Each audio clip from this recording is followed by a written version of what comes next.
Hey everybody, it's Andrew Martin coming to you with my first video in a long damn time. I just got back from the gym. I've still got my gym gear on, and I'm just so excited to share this message with you. I didn't even take the time to stop and shower and get dressed in my regular clothes. That's how much I love you. That's how excited I am to share this video with you. For those of you that don't know me or haven't worked with me or met me or don't follow me or whatever, my name's Andrew Martin. I'm an intuitive, I'm an oracle card reader, I'm an energy healer, I'm a spiritual rebel, I'm a badass, I'm a pain in the ass, I'm a friend, I'm a son, I'm a brother, I'm single, if there are any men out there. I'm single and I'm looking to mingle, I'm ready to date. That's not the point of this message, but it's been a long time since I've recorded a video. I think it's been like November was the last one that I recorded, and it's mid-April at this point. So happy New Year, happy spring. I hope that your 2015 is off to a fantastic start.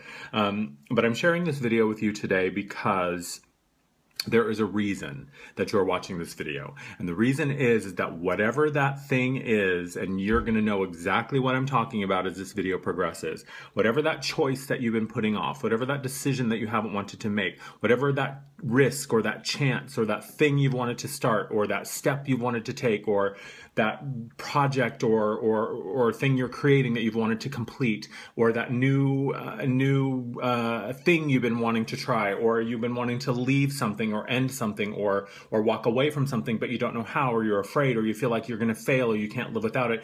I'm here to tell you that it's time. This message is your sign from the universe that it is time to take the jump. It is time to make the leap, and it is time to try it. This is not a thing about thinking. This is not an ego thing. This is a heart thing. In fact, the ego, if it makes your ego uncomfortable, that's even more of a reason to move in the direction of it. Because my mantra as of late has been, if it makes the ego feel uncomfortable, it is almost always good for the soul.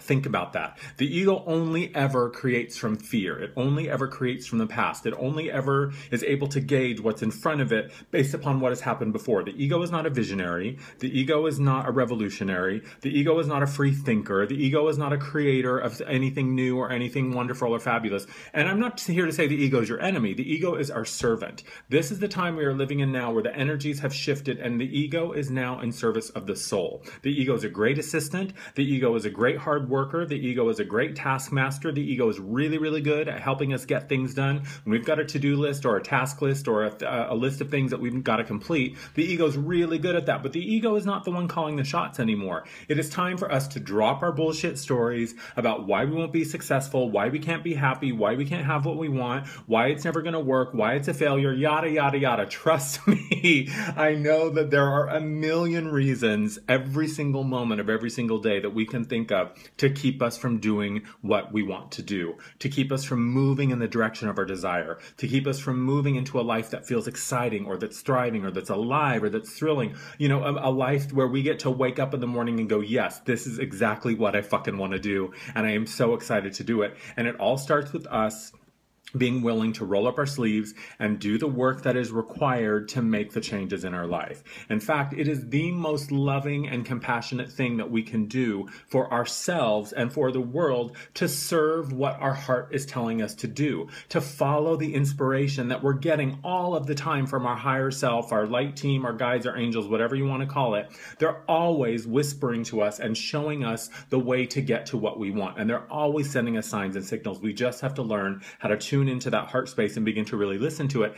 And we have to be willing to own ourselves, to own our bullshit that we've been telling ourselves, to drop the stories, to drop the lies and get real with ourselves. Love is not, this is the thing, is that love is not always a soft,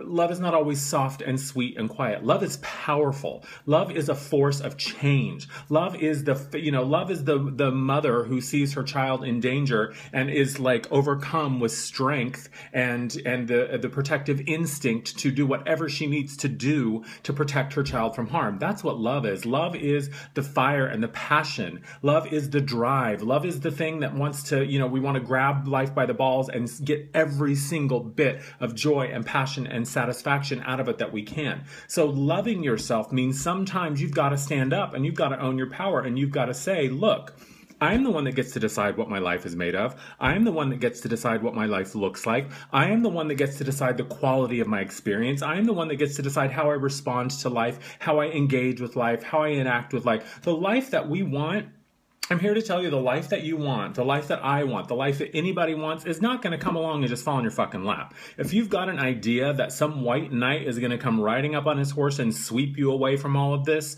it's not going to happen. I'm here to tell you that if you're sitting around waiting for life to come and save you, I hope you're really fucking comfortable, because it's not going to happen. The universe responds to us when we engage life. Our source, our guides, creator, life takes care of us in the way that we begin to take responsibility for what we have created and go out there and actively create it. Creation is an engaging act. Creation is an act of doing. Creation is an act of taking what we have, dismantling it, and finding what we have that already works. Creation is looking around. It's like the perfect example is my laptop. My laptop hasn't been working for, 6 months. I've been having like technical difficulties with recording videos, which is part of the reason that I haven't done them. And so today I was like, what the fuck, man? I have a phone. I've already got the means to do it. Sure, the quality may not be as good as doing it on my laptop. Sure, the aspect ratio is a little weird doing it vertically instead of horizontally, but that doesn't mean I can't still get the message out. It's about taking what we have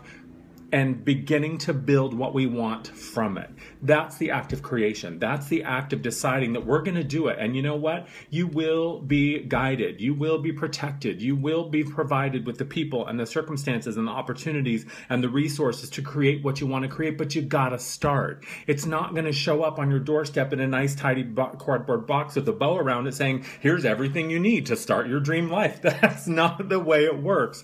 This has been happening over and over in my readings and my sessions I've been doing with people. I see time and time again that we're all at a crossroads. We are at a point right now in the human evolution and in history where we are all being tasked with doing the things that we have not done in the past in terms of our ways of operating and engaging with the future and with our lives. Our teams are literally waiting for us to make the decision. Are we going to go in the new direction of following our passion and really fulfilling the dream that we've always had? Or are we going to stay put, stay scared, and stay small and let things just kind of continue and just keep treading water?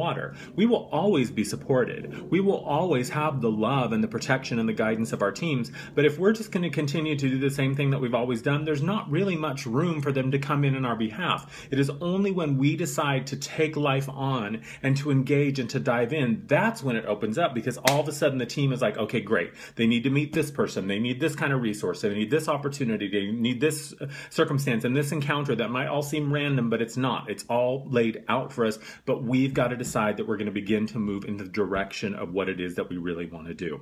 We've got to decide that if we're not happy with our life, that it's time to start something new and that we are the ones that can do it. Of course, we may not be able to do it alone. That's why people like myself are here, to help you with the gifts that I have and the abilities that I have to help you clue in and give you practical tools on how to do it. That's why there are a million people out there that work in the same sort of sphere that I work in that have the ability to help you. That's why you have friends. That's why you have family. That's why you have colleagues. That's why you have networking sites. That's why you have the ability to go out and begin to research and find out what it is you need to do. That's why you have a brain to begin to think of ways that you can be successful, or ways that you can at least start to move in the direction of what you want. There are a million reasons not to do it. And for every reason not to do it, there are probably 10 reasons that you should do it and 10 ways that you can start doing it now. I'm telling you, there is not one person on this planet that cannot do one thing today to begin to change their life for the better, or at least make a better version of their life and move in the direction of what they really want to do. It was quite a little tirade. So that's what I'm here to tell you today, is that it may seem scary. It may seem like you can't do it. It may seem like something that you're just never going to be able to do, but I'm telling you, that's the illusion. That's the bullshit lie of the ego that is not true. The ego is doing what it thinks it needs to do to protect you, but the ego's not in charge anymore. It's about listening to your heart, honey. I'm telling you, listen to where your heart is guiding you, where it is prompting you, where it is leading you, and move in that direction. And if you you don't know how to get there, contact me and I will help you. If you're not sure of what to do and how to start, ask for a sign, ask for help, and say, I don't know what I want. I don't know how to do what I want. I don't know what I want. I just know I want something different. Please show me how to begin to move in the direction of the things that will fulfill me, that will satisfy me, and that will make me happy. If that is the only prayer that you have for the next, few days, few weeks, few months, and you consistently keep yourself open to receiving the messages and the help and the blessings, that's a place to start. But you got to start somewhere, because your life is not going to get any different until you decide that you want to make it different.